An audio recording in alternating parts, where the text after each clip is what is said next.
Kamigawa Neon Dynasty spoiler season continues, and we've got some crazy cards to talk about today. A super powerful blue land, an unbelievable recursion enchantment, and the coolest anvil that I've ever seen. Magic. I am a wizard! History. I'm an old wizard! The magic historian. My bones hurt. Greetings! Owners of fine luxury cardboard rectangles, my friends, I hope the day finds you well because we have gathered to gawk at some more Kamigawa Neon Dynasty spoilers, and I am quite pleased with the cards we have to discuss today. But before we dive into that, just want to mention again, Brothers War lore, best story in all of Magic the Gathering. I have the hookup for you on the screen at the end of this video. You will find a link to that lore. Check it out, totally worth your time. Now, let us dive into the spoiler cards. We're starting out with Otawara, the Soaring City. Now, this is obviously part of the legendary land cycle we have seen. This one feels very, very strong to me. Like all of these lands, it comes into play untapped and produces a blue with no downside. So this is already almost strictly better than a basic land. You can say that it's not because it's a non-basic land and there's certain cards that can target non-basic lands, but this is pretty much full on an upgraded island. The only situation where you're not going to feel like this is an upgraded island is if you have cards that specifically care about you having islands. If you had a card that said, draw a card for every island you have out, you don't get to draw for Otawara. But other than that, this card is straight up an island plus. And the ability included on this card is bonkers to me. It's got channel of 1 blue and 3, discard Otawara Soaring City, return target artifact, creature, enchantment, or planeswalker to its owner's hand. This ability costs 1 less to activate for each legendary creature you control. You could literally hear me pause as I was reading all the different things it can return because this card is insane to me. It is like a boomerang. I mean, yes, you can't really target lands with it, so you can't get that kind of tempo advantage, but the fact remains that this is a boomerang bounce style effect that you don't actually cast that is tacked onto a land. Like, this is literally just tacked onto a land that says, hey, do you already have one of these out? Great, no problem. Just pitch this to bounce whatever you want to bounce. And you know what? We'll even reduce the cost to do it by 1 for every legendary creature you control. Like, I know 4 mana seems like a lot to start with, but blue is about sitting back and going, what are you going to do? What are you going to do, right? Blue is mostly about being hyper reactive. You can also use it to kind of protect a board setup and everything like that, but ultimately blue is really like, whatever you do, I'm going to be super reactive to it. And with cards like this, it allows you to sit back with a mitt full of counterspells. You can just sit there and go, my hand is full of counterspells. Oh, you're going to cast something? Nah, you can't do that. Nah, you can't do that. Oh, you didn't cast anything? Great. At the end of my turn, I'm going to channel bounce that card back to your hand. Oh, look, I tapped out all my mana. Doesn't matter, though. You can't recast it. Oh, my turn starts. I untap all my lands. Go ahead, buddy. Now I'm ready to counter that permanent you already had in play. Like, this card to me is absolutely amazing. And speaking of amazing, look at this artwork. Oh man, the Moonfolk of Kamigawa are really, really cool. Obviously, they're snobbish, elite style people, and I guess when you live the way they do, it would be kind of hard not to end up that way. As a child, if you lived in these giant soaring cities and you felt like you lived in such an advanced civilization, you might not be able to really connect the same way with the people who wander around on the ground. You're going to feel better than them. I live better than you, right? Without genuine life experience to broaden their horizons, I could see how a bunch of the Moonfolk would end up this way. And we've actually seen it, with that one pilot card we recently talked about too. So you've got a situation where they live in these amazing like palaces in the sky. Look at this flying city with like waterfalls coming off the edge. There's something about floating cities with waterfalls that absolutely excites my imagination. And the idea of all that water dispersing into the air before it actually reaches the ground. So the people down on the ground might not even be aware the city exists because it's up there in the clouds. I love it. This artwork is absolutely beautiful. In fact, all of the artwork we're going to look at today are all home run pieces, which is fantastic. So let's move on to the next item on our list. This is Spirit Sister's Call. This enchantment is bonkers good. I can't wait to slap one in my cube and see what happens with it. So 1 black, 1 white, and 3 for an enchantment that says, at the beginning of your end step, choose target permanent card in your graveyard. You may sacrifice a permanent that shares a card type with the chosen card.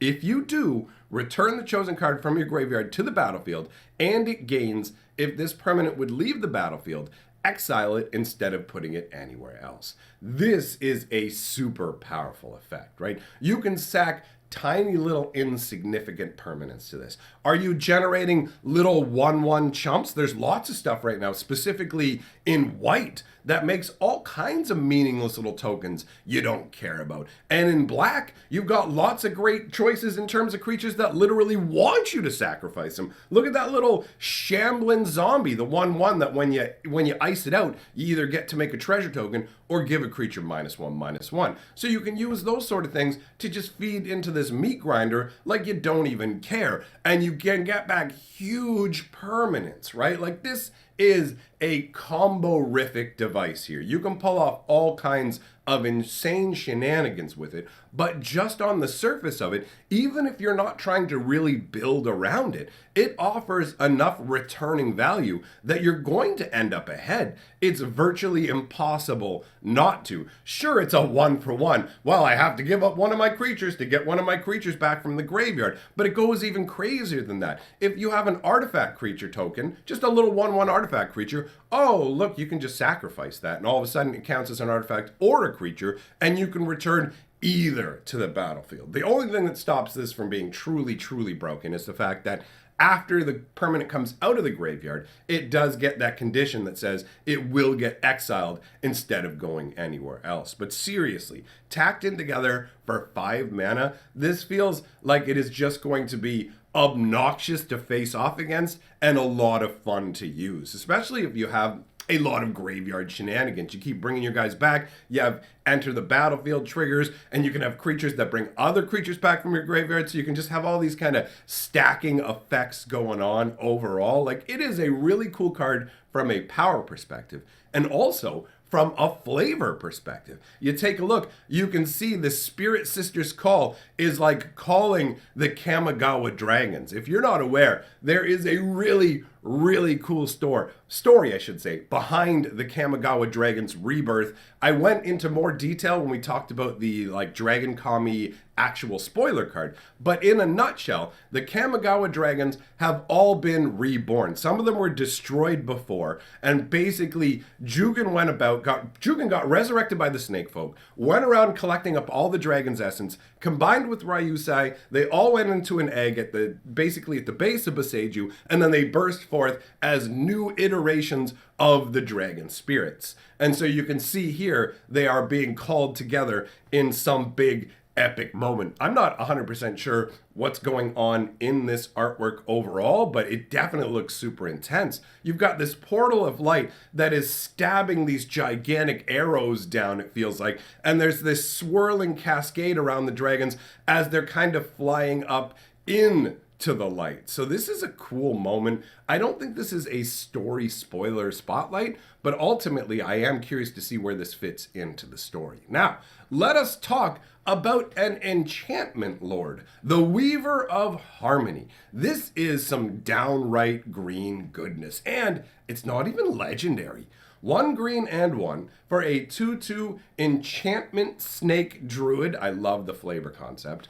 Other enchantment creatures you control get +1/+1, so I love it. If you have multiples of these out, they literally boost each other up. Plus, there are a bunch of enchantment creatures, but it doesn't feel like there are a ton of cards that really play specifically into enchantment creatures. There'll be things that mention enchanted creatures, there'll be things that mention enchantments or creatures, but there's not that much that specifically is keyed into this concept, and I guess part of that is because enchantment creatures are a newer-ish concept to Magic the Gathering. We got them originally in the first Theros block, I mean, if you want to be super technical, you could go all the way back to Future Sight and go, well, there was that one example in Future Sight, but one random example of what might happen in Magic and Future Sight doesn't really count in terms of establishing a card type as part of the overall Magic environment, right? So Theros and the second Return to Theros that we did are basically where we got all of our enchantment creatures, and now they're extending it outwards into other worlds. But the Weaver of Harmony, on top of being an enchantment lord that boosts, has a really awesome and interesting ability. 1 green and tap, copy target activated or triggered ability you control from an enchantment source. You may choose new targets for the copy. Now, this is interesting on multiple levels. First of all, there aren't many cards that will allow you to copy triggered abilities or activated abilities of enchantments. Secondly, this is not the type of ability that we would normally see in green. Copying triggered or activated abilities, if you had to key that to green, in most cases, your brain would probably go, well, it's going to be creatures, right? Because green is the creature color, so this should be keyed into creatures. But instead, we have a scenario where green's color pie has been broadened, which, I mean, we've seen a bunch of that in recent times anyways. Green used to be the worst color in Magic, and then over time, Wizards of the Coast started adding all kinds of more stuff to green. But this is the first time that I recall ever seeing a copy target activated or triggered ability coming from an enchantment. This might be the first time this ability actually exists in all of Magic. There may be some slight variations of it that will just let you copy activated or triggered abilities, but I don't think there's one that is just keyed specifically into enchantments. I could be wrong about that. There are like 25,000 different Magic cards, and sometimes it's hard to keep track of them. Now, let us look at a really cool looking card, man. We have the Oni Cult Anvil. This card is really neat to me. I love the artwork so much. It's 1 red and 1 black for an artifact that says, whenever one or more artifacts you control leave the battlefield during your turn, create a 1/1 colorless construct artifact creature token. This ability triggers only once each turn. So, see, this is an example of what I was talking about when we spoke about the Spirit Sisters Call. This thing makes 1/1 artifact creature tokens. So that's an easy way to get them. And this thing will make more of them for you. Basically, tap it, sacrifice an artifact, and Oni Cult Anvil deals 1 damage to each opponent. You gain 1 life. So as long as you use that ability during your turn, it's going to make you a new 1/1 token. So every turn, you can get a 1/1 token, sack it to this anvil, and get another one. So your opponent basically will just inevitably get chewed down by 1 life while you move up by 1 life. So this all by itself can equal a 2-point life swing. Ultimately, I don't feel like this is going to be a competitive level, standard level card, unless some crazy set of cards comes along to make this as obnoxious as the cat oven setup, which I really hope doesn't happen because that's a lot of clicking on Arena. But ultimately, I didn't include this card because of its power level. I included it because its flavor is through the roof, right? These like Oni anvils are super amazing. You've got this anvil setup where you've got a blade that is being tempered here, right? Where you just take a super molten hot metal and start slamming it with a big hammer, flattening it out into a blade. But it's the faces, like the Oni demon faces that are showing off of the sides of this anvil that make it super exciting to me, because when you're heating up these sort of items, right, where do you heat them up? You put them into the fire, you stoke the flames or whatever, but does this anvil have that built into it? Do you take the blade and just drive it through one of the Oni's eyes into the fire to stoke the flames to keep it hot enough to forge? Is there actually some kind of spirit infused in this anvil, or multiple spirits, right? The idea of the furnace being located inside the anvil is really compelling to me, and the flavorful artwork style of it is absolutely awesome. And speaking of awesome, the Kodama of the West Tree. Yes, boy. 1 green and 2 for a 3/3 legendary spirit creature. It has reach, modified creatures you control have trample, and whenever a modified creature you control deals combat damage to a player, search your library for a basic land card, put it onto the battlefield tapped, then shuffle. This is crazy to me.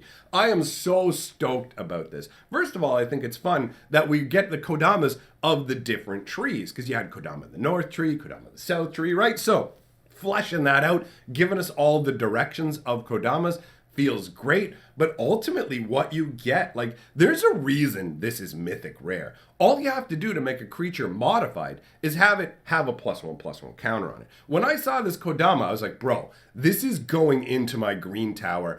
Absolutely. I don't play creature enchantments. I don't play equipment, but I also don't need either of those to have a bunch of modified creatures. There's a spell I play, basically says you can put up to 4 +1/+1 counters spread across your creatures, and then draw cards for each creature you have of power 4 or greater, right? Blessing of Frost, I think it's called.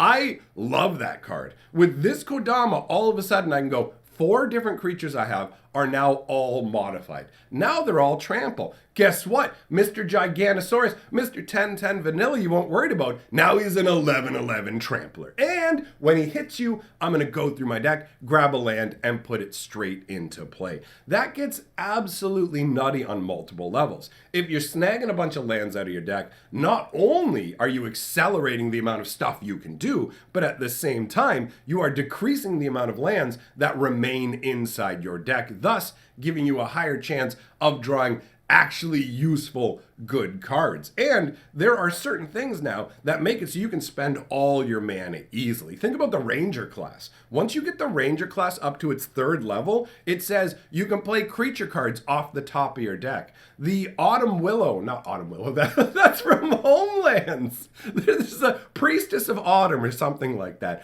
from Innistrad. She's like 2/3 and lets you play lands and creatures off the top of your deck, right? So if you have all these lands that you're getting out, boom, boom, boom, boom, you can just cast more and more stuff off your deck, and you can even get the lands out of the way using that Autumn Lady. So it can get really, really good. And just, 3/3 reach straight out the gates. My deck has a hard time dealing with flyers. They just come in and smack me right in my mouth, right? Because I just sit there going, guys, grab him. And it's like, we can't do nothing, boss. Giganosaurus, reach your long neck up and bite him out of the air. And the Giganosaurus just looks at me. It's like, you're useless. I wish you had longer arms. So having reach creatures to get in the way is a great feeling. The artwork is really weird on this. I'm not exactly sure what's supposed to be going on. It's like the Kodama wrapping around some kind of giant energy tube, or like, it's some crazy artwork, but I am super,